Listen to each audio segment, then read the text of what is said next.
Hola,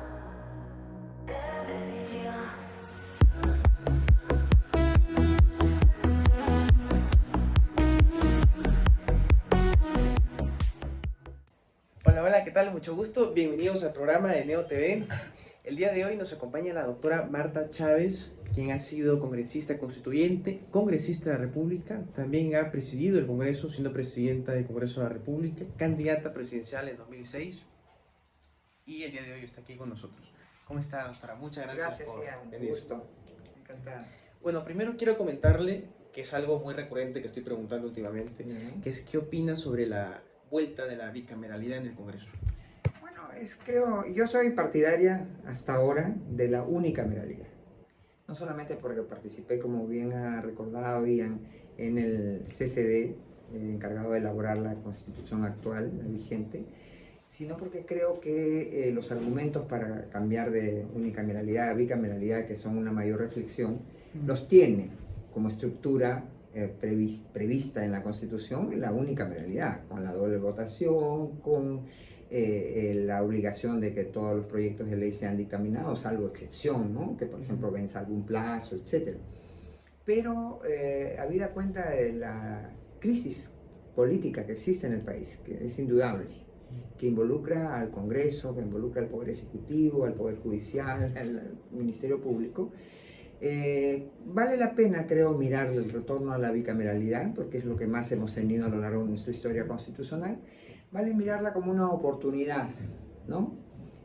Primero para que los que son partidarios de la bicameralidad sigan insistiendo y queriéndole atribuir a la unicameralidad los problemas que hoy tiene el Congreso, que no es correcto.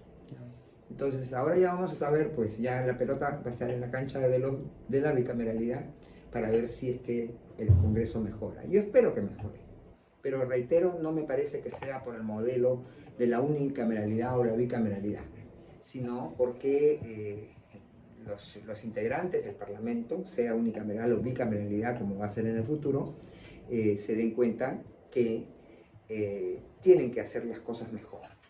Y enseñarle a la ciudadanía, preocuparse, enseñarle a la ciudadanía que no todo se le achaca al poder legislativo.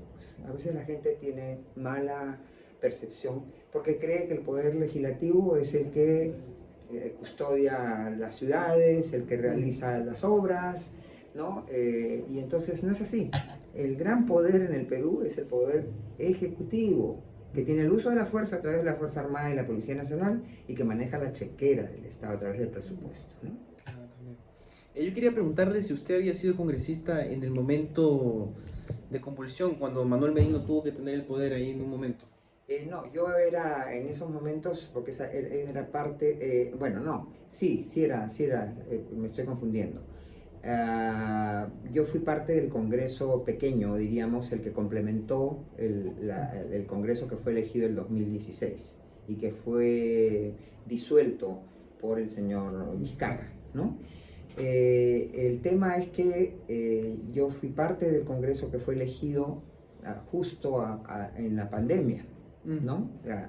Un poquito antes de que comience la pandemia, incluso juramentamos el día 16 de marzo del 2020 para completar el periodo que faltaba. Y ahí se eligió al congresista Merino como presidente del Congreso, ¿no? Y sí, fui parte de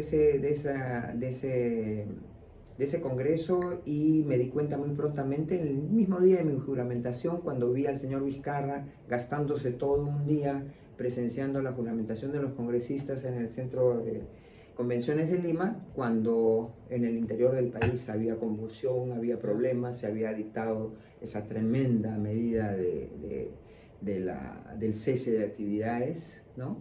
Que tanto daño causó a muchas personas, ¿no? Y entonces, y luego también presencié los afanes de los grupos que beneficiaban al señor, apoyaban al señor Vizcarra por quererlo mantener en el cargo una vez que fue censurado, ¿no? Y son los que hicieron, pues salieron a las calles y con la idea de repongan a Vizcarra, ¿no? Se tumbaron prácticamente al presidente del Congreso. Claro, Manuel Merino era ahí legítimo, ¿no? Exacto, y contra mi voto. Fue mi voto solitario, ¿eh? Yo no, incluso me distancié de mi bancada, de la bancada de Fuerza Popular, porque yo pensé que no deberíamos aceptar esa presión de la calle auspiciada por los seguidores de Vizcarra, ¿no? Que ahora ya sabemos mucho más quién es el señor Vizcarra, ¿no?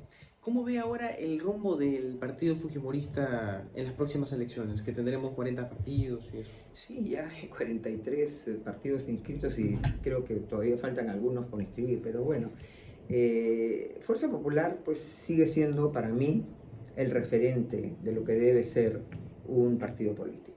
Primero, su candidata presidencial natural, pero eso tiene que formalizarse todavía, es la fundadora del partido.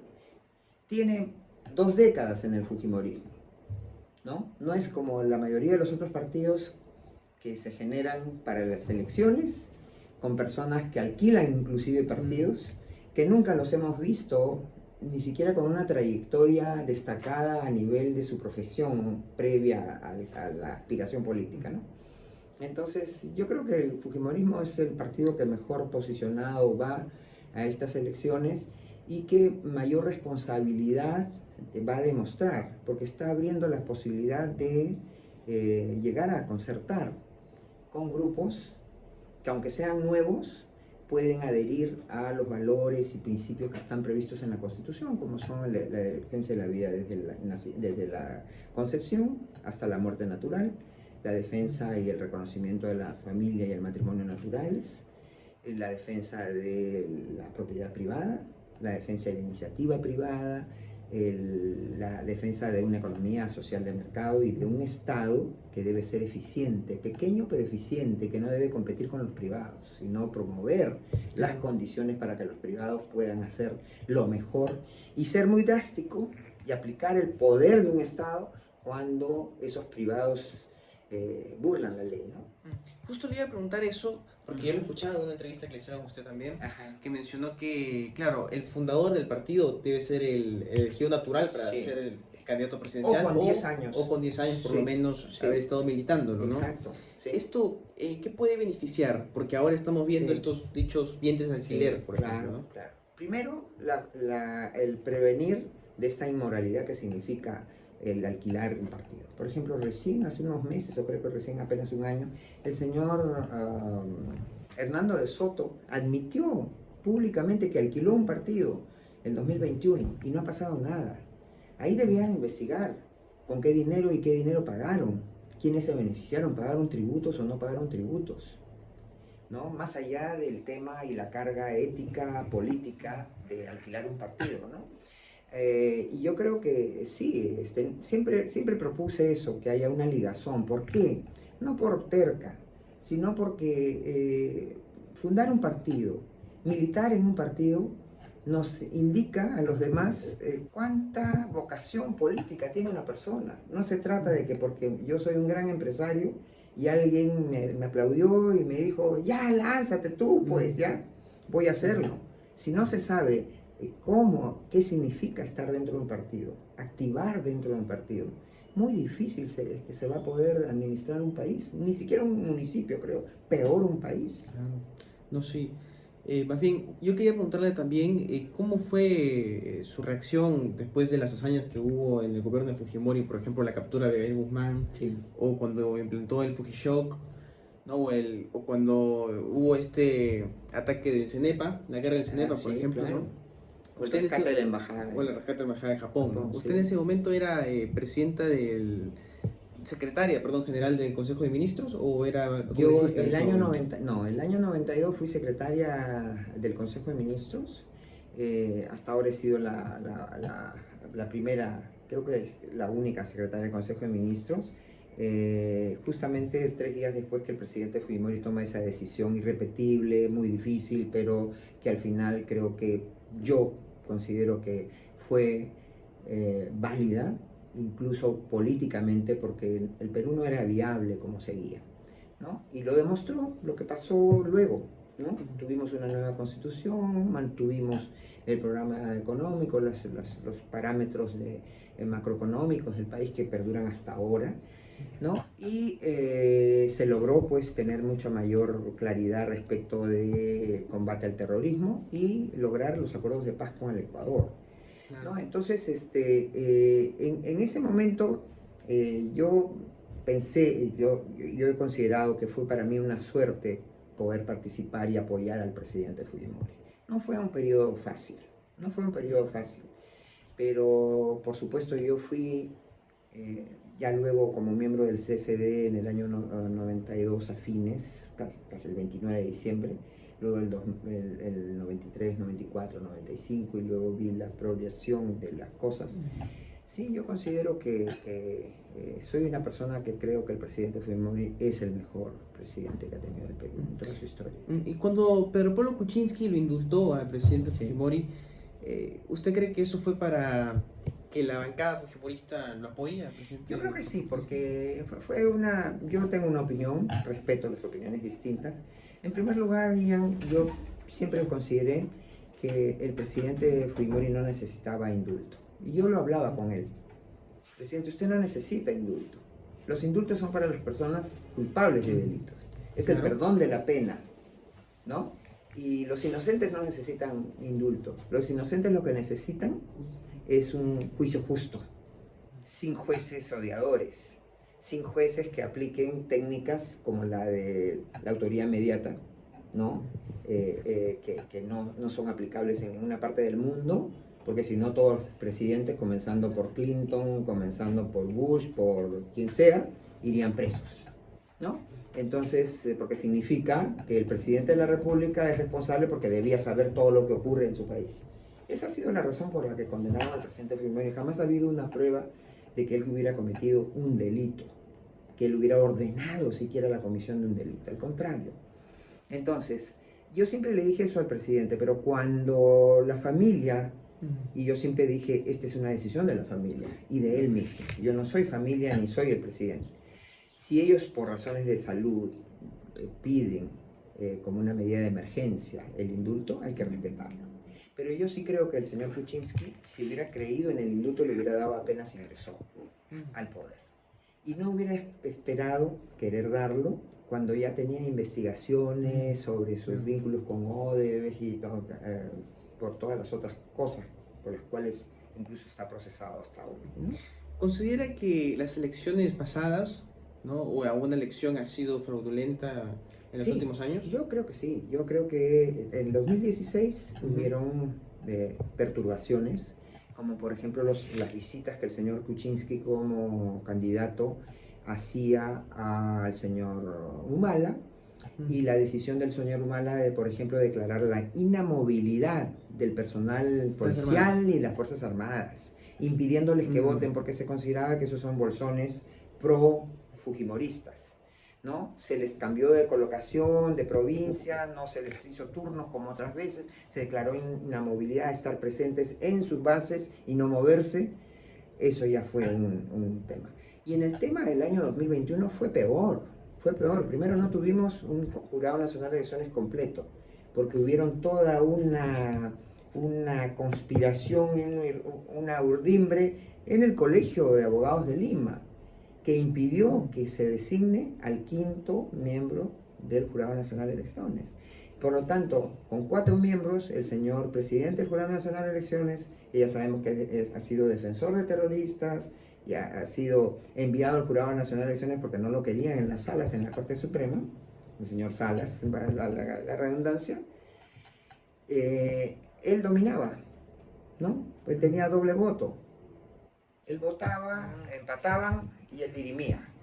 Y peor, lo acosaron a un fiscal, que recién, el fiscal Arce, si mal no recuerdo, que lo votaron porque se cansó de tanta injusticia, tanta vergüenza, y pidió que no participara ya en el Jurado Nacional de Elecciones, y lo votaron.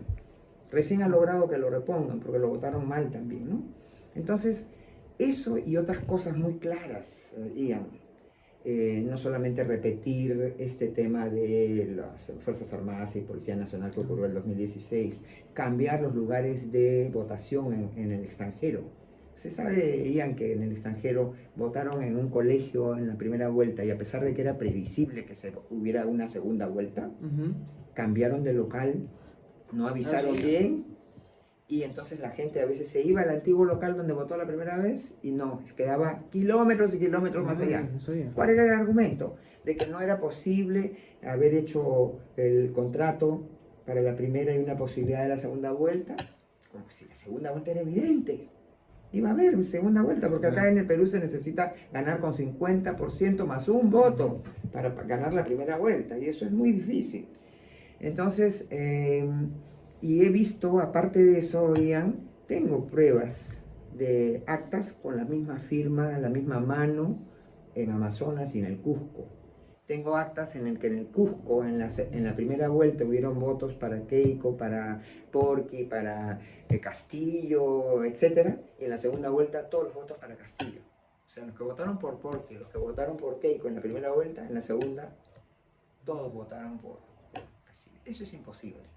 Y eso se prueba revisando, haciendo una pericia. Nunca facilitó el Jurado Nacional de Elecciones mientras estuvo en manos del antiguo presidente. ¿Hubo una comisión en el Congreso sobre eso? Sí, pero no le aprobaron el dictamen, pues, porque no, la mayoría eran, pues, apoyaban al señor Castillo, ¿no? Después ya se han ido desmarcando, pero en ese momento que se votó el informe, la mayoría dijo no. Y sobre la señora Keiko Fujimori, nota que también ha habido una especie, digamos, de investigación que no ha sido del todo Sí, ha sido una persecución injusta, digamos, Sí. porque a ella le impidieron la salida del país mientras a Susana Villarán en el mismo momento podía salir totalmente, y ella había aceptado que había salido coima, ¿no? Estuvo presa 2 años sin que hubiera una sola prueba. Se le devolvió al señor fiscal, si se le puede llamar señor, a Pérez Gómez, más de 20 veces su acusación por imperfecta. Y ahí seguía, y seguía, y seguía. Y Keiko estuvo casi 2 años presa. Esa es una persecución vil, una persecución con fines políticos nada más. A pesar de eso, Fuerza Popular es lo que es ahora, ¿no? Y es un referente y es una fuerza importante, ¿no? Esto puede ser una tenue referencia que la política puede estar, perdón, la justicia puede estar politizada. Sí, es lo que llaman los analistas el lawfare, ¿no? El utilizar los mecanismos de la justicia y las instituciones de la justicia como una guerra, la guerra legal, ¿no? Contra el adversario para destruirlo. No destruirlo en las urnas, en el debate democrático, no.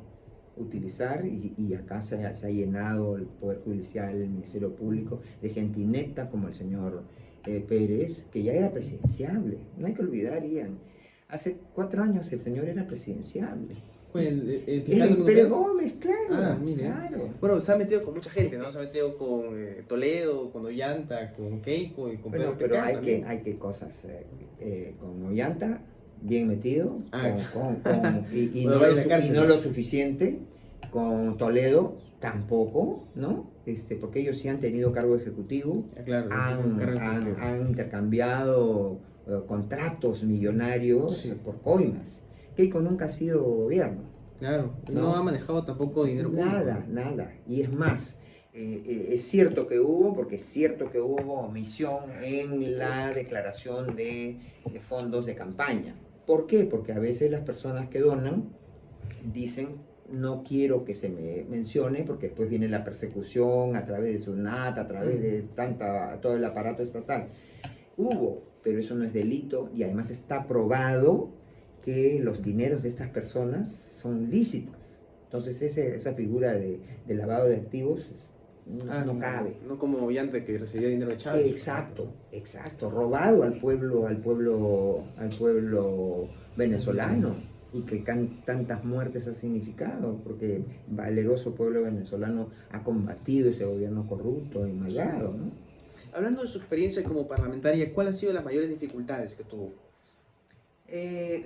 Yo creo que las mayores dificultades las he vivido cuando no hemos tenido mayoría. Yo soy una creyente, Ian, aunque pueda parecerle a algunas personas exagerado, soy creyente de la necesidad de que un grupo político tenga mayoría en el Congreso, mayoría clara. Solo así se pueden hacer las cosas sin estar... Solo así tú puedes decir 1 más 1 es 2 y no tener que decir 1 más 1 es 3. Pero según lo que hemos visto, los presidentes no llegan a tener mayoría en el Congreso, pues, ¿no? Claro, por eso mi experiencia cuando el presidente Fujimori sí tenía mayoría en el Congreso, o cuando nosotros teníamos, cuando en el CCD, por ejemplo, de 80 teníamos 44, de 120 67, fue fácil. Pero claro, felizmente teníamos un presidente que quería hacer las cosas bien. Porque imagínense, Ian, un congreso mayoritario para el señor Castillo, hubiera sido el desastre.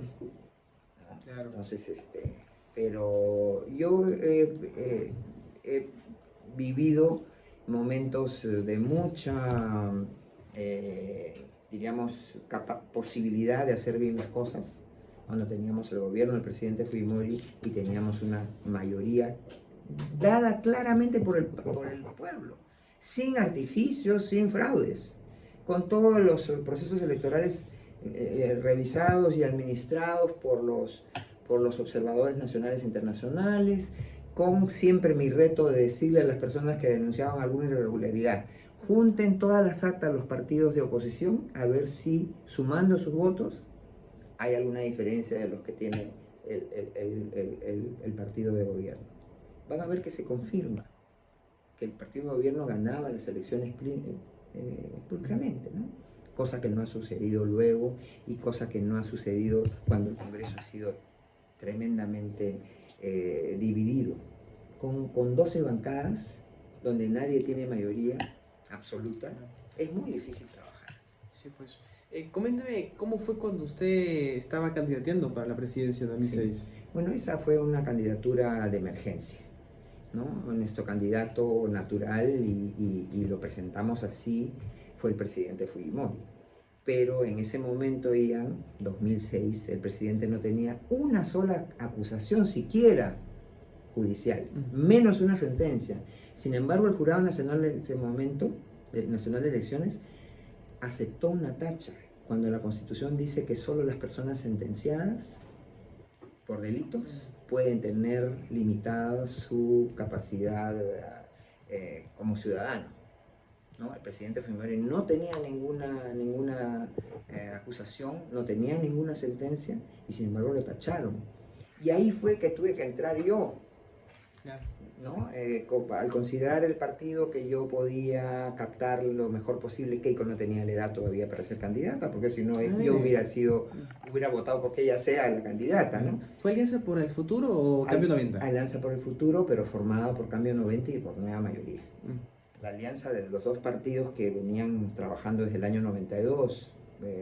Cambio 90 venía desde el año 88, 89, y luego Nueva Mayoría, Cambio 90. Hemos pasado 5 procesos electorales generales, los dos grupos, los dos partidos. ¿Y por qué se han disuelto los partidos o se han unificado? No, Cambio 90 cambió de denominación, salió ya del Fujimori. Sí, ahora es, creo, no me acuerdo cuál es el nombre. Sigue vigente, porque ha participado esto. Nueva Mayoría no participó el año 2011, ¿no? Se creó ahí el Fujimorismo, participó con el partido, con el partido fundado por Keiko. Y entonces, que es ahora Fuerza Popular, Fuerza 2011 era. Claro. Y fue solo. La aspiración del Fujimorismo siempre fue, en llegado el momento, unificar todos los partidos. Cambio 90, Nueva Mayoría y Vamos Vecinos, ¿no? Pero no se dio. Keiko creó el partido Fuerza 2011, el año 2010. Y la decisión fue participar solo Fuerza 2011. Entonces, Nueva Mayoría no participó y perdió su registro el año siguiente, el 2012. Ahora, usted ha participado en la Asamblea Constituyente del año 93. Claro, ¿no? Congreso Constituyente. Congreso Constituyente. Sí. Claro, ¿y cómo se siente ahora cuando estos candidatos del Congreso, candidatos a la presidencia, dicen que quieren volver a la Constitución del 79 o cambiar la Constitución del 93, cuando ha sido la más exitosa, ¿no? Claro, solo les preguntaría: primero, ¿han leído la Constitución de 1993? Segundo, ¿qué quieren que diga la nueva Constitución? No lo dicen. Ian, sí, a los que preguntan, a los que dicen nueva Constitución, a ver, dígame, ¿qué quiere usted que diga esa Constitución? No se lo dicen, porque claro, ellos quieren que el Estado sea el gran empleador, el gran inversionista, quiere que el Banco Central de Reserva le preste plata como era antes de la Constitución en el 93, porque uno de los problemas de la Constitución del 79 era no haber puesto claramente que el Estado no se puede prestar a sí mismo, porque para financiar los presupuestos sin que haya riqueza, tenía pues el Banco Central de Reserva que emitir moneda, y ya sabemos a dónde nos llevó: hiperinflación, hiperdevaluación. Entonces, la Constitución del 93 tiene candados que a algunos políticos no les gusta, porque ellos quisieran, pues, dárselas de Papá Noeles, ¿no? Entonces, yo siempre la pregunta clave es, a ver, ya, ¿quieres nueva Constitución? ¿Qué va a decir tu nueva Constitución? Dímelo, sí, pónmelo por escrito. No lo dicen. O quieren el aborto, o quieren empresas públicas así a pasto, ¿no? Y entonces, o quieren impedir que los padres tengan derecho a educar, a participar en el proceso educativo de sus hijos, ¿no? Entonces, quieren que el Estado sea el todista, ¿no? Claro, y en esta Constitución el aborto No es tiene- posible, no es posible, Imposible. porque la Constitución dice que se protege la vida del nacido, del que está por nacer, desde el momento de la concepción. Y el momento de la concepción es un momento único que ya la ciencia ha determinado en qué momento, ¿no? Es cuando se une el óvulo femenino con el espermatozoide masculino. Yo, Ahí yo está. recuerdo que era niño cuando vi un programa de Claro. televisión hace tiempo, mucho, era niño, ¿no? Cuando la vi usted debatiendo con la congresista Susel Paredes sobre Bueno. ese tema. Sí, Claro, no, me yo acuerdo cuando era niño. claro, pero yo debatía con ella sobre el matrimonio, Claro. llamado matrimonio, ¿ya? De personas del mismo sexo. Claro. Yo sí admití en ese debate, que fue el año creo 2011, yo admití que había un vacío legal para aquellas uniones de personas que pueden ser hermanos inclusive, pueden ser primos, amigos, o pueden ser novios, enamorados, del mismo sexo o de distinto sexo, que no se han casado, pero que hacen una vida en común, ¿no? Y que no es necesario que haya una relación de carácter sexual entre ellos. Como les digo, puede ser hermanos, puede ser amigos, que necesitan que se reconozca una cierta comunidad de bienes y el derecho de representarse unos a otros. Pero eso no sería unión civil, ¿no? Eso no sería, podría llamarse unión civil, yo le llamé unión solidaria y se aprobó incluso en la Comisión de Justicia, pero no les interesó a los humanistas ponerlo ya en el Pleno. Entonces, pero eso no significa matrimonio, porque matrimonio es entre hombre y mujer, y la propia Constitución lo dice, ¿no? Y lo dice hasta para la unión de hecho, entre hombre y mujer libres de impedimento matrimonial, es decir, no puede ser un casado con un soltero, ¿no? Pero eso ahí supone ya una relación de carácter afectivo sexual, con fines inclusive de procreación. Pero pueden haber algunas situaciones, yo conozco situaciones de amigas que no se han casado y que deciden vivir juntas y protegerse, pero no hay una relación de carácter sexual entre ellas. Pero sí hay una protección, un acompañamiento que merece se reconozca ciertos efectos legales. Eso es lo que decía yo a la señora Susel Paredes. Sí. ¿Usted pertenece al Opus Dei o...? He pertenecido muchos años, pero no dejé de pertenecer hace ya más de 20 años, porque ya yo era una carga más que un apoyo, ¿no? Entonces, pero sigo toda mi formación, diríamos, de fondo, mi fe católica, sigue la línea fiel, mariana, romana, apostólica, que procesa el Opus Dei, ¿no? Bueno, ahora quiero centrarme un poco más atrás. ¿No? ¿Cómo llegó usted a la política peruana? Oh, sí, de casualidad. Yo tuve mis pinitos, o mis pininos, como dicen, de acción política cuando estaba en la universidad, cuando entré a Derecho. ¿Universidad Católica? En la Universidad Católica. Tenía yo mis 19 años y entonces hice amistad con personas que tenían mucha compromiso ya político, así partidario inclusive, y comencé a activar, claro, la plataforma es justicia social, ¿no? Defensa de los más desposeídos y qué sé yo, pero cuando me di cuenta que eso pasaba por el espejo distorsionador del marxismo, de apoyar la lucha de clases, esas cosas, yo dije, esto no va conmigo. Me duró un año, me duró un año. Ya, y cuando ya inclusive comenzaron a sacarse escritos donde nos ponían nuestro nombre, como si fuéramos nosotros los autores, dije, un momentito. Ahí se acabó. Pero estuvo ahí involucrada en un año, ¿no? Un año, en el FER, el Frente de Estudiantes Revolucionarios, nada menos. Claro, mire, sí. y después se dio cuenta de Ya que me di esto no cuenta, iba. eso no va conmigo. Primero, yo soy estudiante, a mis padres les cuesta muchísimo, mis padres son de clase media, media, les cuesta muchísimo ponerme en una universidad como la Universidad Católica.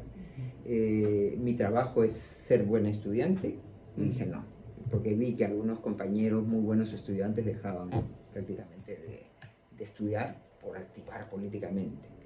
Por hacer lucha. Y por irse pues Ah, ¿no? a Incluso marchas, ¿no? algunos se involucraron hasta con Sendero Luminoso. Eran momentos muy duros, que luego esas personas mutaron o fueron tan captados por el mal, ¿no? Yo felizmente creo que siempre la Virgen me ha protegido y mi madre también. Y como digo, en un momento, ya a los 20 años yo ya sabía que eso no era para mí, ¿no? Ya. Después de ahí salto hasta el año 92, cuando soy llamada por el hermano menor del presidente Fujimori. Una vez que el presidente ya está en el poder, yo no voté por Fujimori el 90. Ah, votó No, por Vargas Llosa. yo voté por Vargas Llosa, pero no porque me gustara Vargas Llosa, sino porque ahí habían personas a las que yo conocía y apreciaba. Mi jefe de área en el estudio, el doctor Joaquín Leguía Gálvez, mi maestro en política, en derecho laboral, en la vida, una persona estupenda. Lamentablemente partió muy joven él. Luego tenía ahí a personas como el doctor Enrique Chirino Soto, a cuya esposa e hijas yo conocía. Tenía a Rafael Rey, ¿no? En el Fredemo, a cuya hermana y sus padres yo conocía también. Entonces, no voté por el presidente Fujimori, sino por el señor Vargas Llosa, pero nunca me gustó el señor Vargas Llosa, que en paz descanse por sus veleidades personales, ¿no? Nunca me gustó por eso, ¿no? Entonces, y voté por él. Pero el año 92, Santiago llama a los compañeros de la maestría en Derecho Internacional Económico de la Católica que habíamos seguido el año 86 al 88. Y llama a todos los compañeros. A mí creo que fue la última que me llamó. Y me pidió apoyo para apoyar a Don Oren en alguno de los directorios de las empresas públicas que había quedado, pues. Ah, ¿no? ya. Y ahí comienza mi involucramiento. Y no me arrepiento. Lo volvería a hacer. Mire, Sí. que no, bonita historia. Más bien, ese año Sí. fue una sorpresa porque Fredemo tenía candidata a la alcaldía de Lima y candidato para la presidencia. Y pues dos outsiders como Fujimori ganó la presidencia, Claro. y Ricardo Olmo Casinelli ganó Sí. la alcaldía de Lima, ¿no? Claro. Sí, pues así es. Sí. ¿Y por qué cuál es una de las cualidades que usted ve que hicieron que el presidente Fujimori ganara en ese año? Fue no solamente su eslogan, sino algo que siempre he considerado que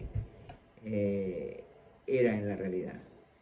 Un presidente como tú. O sea, una persona como usted, como yo, como el señor camarógrafo. O sea, una persona común y corriente que quería hacer las cosas bien y que entendía que no había razón alguna para que el Perú tuviera tantas carencias, estuviera al punto de la desaparición como sociedad política organizada. El país que recibió el presidente el año 90 era un país en quiebra, a todo nivel. Solamente faltaba que alguien diga, apago la luz, cierro la puerta y se acabó, ¿no? Entonces, yo creo que eso fue lo que... Es algo mágico también, yo creo que la política es algo mágica para mí. Hay personas muy valiosas que no llegan a conectar con las personas. Y hay personas menos valiosas que sí llegan a conectar con las personas. O sea, hay de todo, ¿no? Para bien y para mal. Ya. Te puedes poner un número en la nalga y sales elegido. ¿Qué ha pasado? Como es el caso de la señora Susy Díaz, que además, sorprendentemente, fue una persona muy trabajadora y con proyectos muy importantes, muy interesantes. Ella ingresó de esa manera, pero fue una muy buena congresista, siempre lo digo porque hay que reconocerlo. Sí, más bien, claro, uno tiene que tener carisma para conectar con la gente, ¿no? Sí, Yo tengo entendido totalmente. que usted ha conectado tanto así que tiene 500.000 de votantes en una de las veces que fue congresista, ¿no? Creo que debo haber sido, no soy falsa humilde tampoco, pero tampoco me gusta tirarme la parte como dicen los jóvenes, ¿no? Pero yo he sido ya reelegida 5 veces, tengo 6 procesos electorales o periodos en el Congreso, y la reelección no es fácil en el Perú. No es Claro, me fácil. imagino. No, yo, bueno, investigo a cada uno de los que traigo Ajá, al estudio, ajá. ¿no? Y yo supe que usted tenía en una reelección Sí. 500.000 de votos. Claro. Y yo me quedé loco porque yo una vez estuve buscando a los congresistas, ¿no? Y algunos congresistas pasaron a ser congresistas con 2.000 votos, con 3.000, ¿no? Claro, El claro. mayor creo que tenía 60.000. Usted tuvo medio millón. Claro que fue fácil porque era una época importante, trascendente para el fujimorismo, con un presidente que ganó en primera vuelta, además. En el 95 el presidente Fujimori fue reelegido en primera vuelta. Yo fui la número 1 en la lista parlamentaria y era a nivel nacional, ¿no? Sí. ¿Y cómo se sintió cuando, por ejemplo, el presidente Fujimori, en su tercera reelección, ¿no? Él se va a Japón, ¿no? Sí. Y renuncia por fax? Sí, Eso, me dolió ¿cómo se muchísimo. Yo hablé con él ese mismo día, traté de convencerlo de que venga. No tanto para que no renuncie, porque la renuncia es un derecho de un presidente, ¿no? Pero que lo haga aquí, que venga aquí, que enfrente aquí todo, ¿no? Yo me comuniqué con él y él lo que me dijo es: mire, doctora, imagínese que usted está yendo por una carretera a velocidad y de improviso se encuentra con una pared. ¿Usted qué hace? ¿Se estrella contra esa pared o hace un giro? Yo estoy haciendo un giro para volver luego, me explicó él. Y lo entendí y lo respeté. Ahora, el presidente no huía de nadie porque no tenía ninguna denuncia, puede ser que tuviera alguna denuncia periodística, pero no tenía ningún proceso, ninguna acusación, nada. O sea, no huía de nada el presidente. Simplemente él desde allá, y eso lo demuestra en su carta de renuncia, Ian. Primero que no renunció por fax. El original de su carta está en los archivos del Congreso. Fedateado. Él explica, él da una razón política. Él señala que han cambiado las circunstancias, ha cambiado la correlación de fuerzas. Él no quiere que con su presencia se perturbe la vida del país. Yo sé que él tenía muy claro, él no quería jamás, inclusive que las personas del partido que estaban dispuestas a salir a las calles a defender, él no quería ponerlas en riesgo, ni que suceda ningún acto de agresión hacia nadie. Entonces, ese fue un acto de madurez política, de renuncia política, que no ha sido interpretado pues bien por mezquindad, me parece. Claro.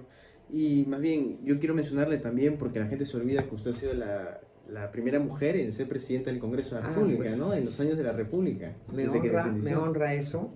He sido también la primera mujer en llevar la banda presidencial. Tengo mi foto con la banda presidencial y me honra eso. Pero más allá de esa honra, que es también para mí una carga y una necesidad de hacer honor a eso en todos mis actos, tiene una explicación. El presidente Fujimori apoyaba el trabajo de la mujer, reconocía el trabajo, se apoyaba en los comedores populares, en las mujeres del pueblo. Y también decía que las mujeres, las profesionales mujeres, éramos mucho más trabajadoras y responsables que los propios hombres. El presidente Fujimori era un feminista, pero en el buen sentido, ¿ya? No este feminismo que hace una caricatura de la mujer y la quiere apartar y hacer enemiga del hombre, ¿no? Y de la familia y qué sé yo, no. Era un feminista verdadero. Con él hubieron más ministras, más embajadoras, ¿no? Más mujeres a cargo de posiciones muy, muy importantes, ¿no? Bueno, muchas gracias por haber Encantado. venido y Gracias, regalarnos Ian. su tiempo. Gracias, Marta. y un Muchas saludo a las personas que están conectadas con nosotros. Y muchas gracias a todos ustedes también por ver esta entrevista. Hasta luego, hasta pronto. La nueva